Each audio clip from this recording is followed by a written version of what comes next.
Hello everyone, it's me again, Steve Doja here, back to more Dragon Ball Xenoverse 2, and they just released the new Ultra Supervillain Supreme Kai of Time gameplay. And one really cool thing about her gameplay, other than the much stronger super attacks, is that this basically does confirm that we are getting a new playable character on top of her and UI Goku, because these are 3 of the 4 unique super attacks that we're apparently supposed to be getting, and I don't think these are very character inclusive. Makes me wonder if the actual DLC is going to have 2 new super attacks from UI Goku and 2 from Fu, or maybe if UI Goku is just going to have 4 unique super attacks outright. But without further ado, let's get into her gameplay. Now, one thing I do want to say about Supreme Kai of Time to start off with is that the name is ridiculously long. Supreme Kai of Time Ultra Supervillain. Nothing is ever going to beat Rose Goku Black Ultra Supervillain Super Saiyan Rose Goku Black. Whatever the original name for Rose Goku Black was back when it released in DLC 3, that was disgustingly long. Supreme Kai of Time's model, though, it doesn't look like they've changed it that much. The render of her does look new, but the overall model looks the same, to be honest. Moving on to the super attacks, though, Kairos Cannon looks like it's a bit more different. It looks like it's a giant barrage of Ki Blasts now. Compared to the original Kairos Cannon, that when you pressed the second input, obviously, it made all the Ki Blast shoot, sure, but it wasn't in this chaotic, crazy barrage. So this is honestly going to be a really easy way to nail opponents, especially faster opponents, or even just be a good long-range support skill, whether you're helping in a PQ, or a raid, or an expert mission, and you just want to have the enemy kind of get hit or stunned non-stop, so that way they never get their turn. This is one of those moves that's going to be great to use, especially because it should, if it works like the original Kairos Cannon, only cost 1 Ki bar to both summon it and fire it. So that's a really unique mechanic, seeing it work like this. I also do want to mention that, again, all of Supreme Kai of Time's skills are basically just reskins, and another thing is that Xenoverse 2 doesn't give us reskin super attacks for the most part, especially ones that are just this bare bones. This does obviously make me believe that these skills are exclusive to her, and that wouldn't be weird because we've had several skills be exclusive to just original characters that never released for custom characters. And of all the skills, these ones make the most sense since, again, these don't look different from the original skills, other than a few slight gimmicks. Like, for example, Kairos Cannon is just surrounded with, like, purple energy, which is, again, obviously looks very nice. Purple and green mixing together, it does look very good. And especially when she fires it as a barrage, it looks especially even cooler. But now we're going to move on to Holy Inscription. Again, I'm only saying the name of the moves based on the way they were when they were originally released, because these might be renamed to be Evil Inscription or something. Well, actually, I guess they already did that for Frieza. It's called Darkness Inscription. But Supreme Kai of Time now gets Darkness energy around the Holy Inscription swords. And instead of just being 3 normal slashes, now when you get to the 3rd slash, it's like a big knockback slash, and in this knockback she then fires 2 more slashes as waves. So this move is also a projectile super attack. She fires 2 more slashes as waves, and then she does the final slash, but the final slash also fires waves, which adds even more damage. Now I do want to remind you guys, both Holy Inscription and Darkness Inscription do a ton of damage. Those moves don't even do slightly reasonable damage, and also really quick and very strong too. So the same is obviously going to apply to this move, except this move looks even more insane. Now obviously, if it's like both of the other Inscription moves, this should power up both her other super attacks, which would be Holy Inscription and Kairos Cannon, or in Frieza's case it was Darkness Inscription and Emperor's Cannon. Obviously, this would also power up their ultimates, which are, you know, the time-space impact moves. Now, I don't know what her time-space impact is going to be called again, because her moves might literally just be Kairos Cannon Ultra Supervillain, Holy Inscription Ultra Supervillain, Time Space Impact Ultra Supervillain. Those might just be the names for her moves, the same way how Beast Gohan Special Beam Cannon is literally just Special Beam Cannon Beast. It's just a variation of a name. At least Beast Gohan's one has a new animation and a bunch of new features added to it, right? That's obviously super duper cool. And then the final thing we see from her, other than the slashed waves, is the time-space impact. Now again, there is no way to tell what the difference is with this time-space impact until we actually get to play or read the move description, because the animation's basically the same. I do like the Ultra Supervillain shine she gets on her crystal when she does her ultimate. All Ultra Supervillains have this, by the way, that when they use their unique ultimates, I think it was specifically their unique ultimates,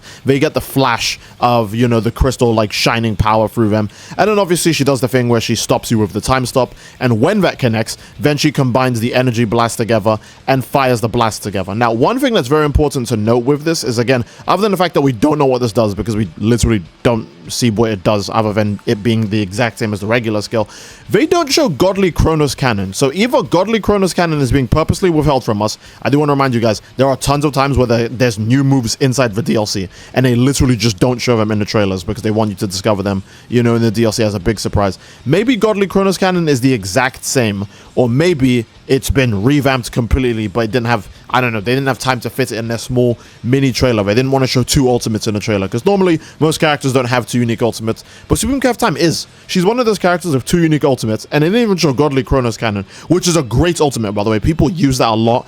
Even if they don't fire the attack ever, they just use it because it looks really cool. It just adds extra aura to your character, giving you a big halo and energy circling around you. It just adds bonus aura, and they didn't show it here, so I'm guessing that Shiva 1 doesn't have it, which would be weird, but we do know that Xenoverse 2 isn't afraid to give characters only 1 ultimate attack sometimes. Even though there's 2 ultimate slots in this game, and just putting on something as simple as Energy Wave or your full power Energy Wave would solve it. Sometimes Xenoverse 2 really does just go, hey, have only 1 ultimate attack, you broke bum. So I'm really hoping that she at least has regular Godly Chronos Cannon. The most I would want is a new Godly Chronos Cannon, obviously. Ultra Supervillain Godly Chronos Cannon, but we don't see that here. We only see Ultra Supervillain Time Space Impact, which again, obviously looks really cool. I like the fierceness of the energy ball and the time effects freezing the Time Patroller, but at the same time, I would like to see more, because the only one that we really get an idea of how it actually functions different is the Inscription, because Inscription has the wave slashes at the end, and we already know regular Inscription does a bunch of damage, so this is going to do even more damage, also powering up the other 2 moves. But with Kairos Cannon, I have no way to tell if that's actually different. The regular Kairos Cannon, unlike Frieza's one, only does damage. The regular one is just regular, like, hey, have Ki Blast periodically hit the opponent, and then press the button to have the Ki Blast fire in a faster volley and have a higher chance of stunning or hitting the opponent. But if you get hit, the move gets cancelled out. Right? That makes sense. That's the way that move's always worked, right? And then Frieza's version is unique by having some of the Ki Blasts in it be Paralysis Ki Blasts, and that makes that move really disgusting. That makes Empress Cannon honestly one of the best moves in the game, especially if you're really good at avoiding taking damage. You can kind of just fly around the enemy so that they stop being able to see the cannons coming, and then they just start hitting the enemy from behind or doing damage when the enemy least expects it, and you're just protecting yourself, waiting for the stun. So Frieza's one is obviously exceptional. We saw that, but this, it's just, I'm assuming it's just going to be a higher damage version of Kairos Cannon, especially because Kairos Cannon is our only ranged Ki Blast super attack, right? Oh, I feel like I don't need to mention that they didn't show an Ultra Supervillain version of her evasive, but they're probably going to change it to like Break Strike or something, because anytime a character's evil, they usually just get Break Strike or like Explosive Wave as their evasive. So, or like, you know, Instant Rise, just some really basic stuff, you know. Usually some characters get really basic evasives rather than ones that are unique to the character. So Kairos Cannon, we literally cannot tell what that's doing, especially because when it starts to hit the Time Patrol, I do want to remind you guys that we get this footage from Twitter, and Twitter's video compression is kind of horrible, so it makes it even harder to tell what's going on inside of the hit effects of the Kairos Cannon hitting this Time Patroller. But it looks like he's just taking regular high damage, and in Holy Inscription, we always know that move always does a gargantuan amount of damage, and it powers up the other skills, so that way Time, Space, Chaotic Impact, and, you know, Kairos Cannon and all those other moves do way more damage. So all I can expect so far from this Supreme Cav Time is that she's just a higher damage version of the regular one. Again, I do want to point out that obviously, yes, she's a paid DLC character, even though technically she should be free. The original Supreme Cav Time was free, so this one should be free too. Even though I believe she should be free, especially because it doesn't look like her super attacks are the ones we will be getting. Again, there's 4 unique super attacks. So unless if they're giving us free reskins, which would be kind of horrid as the final DLC to get free reskin super attacks.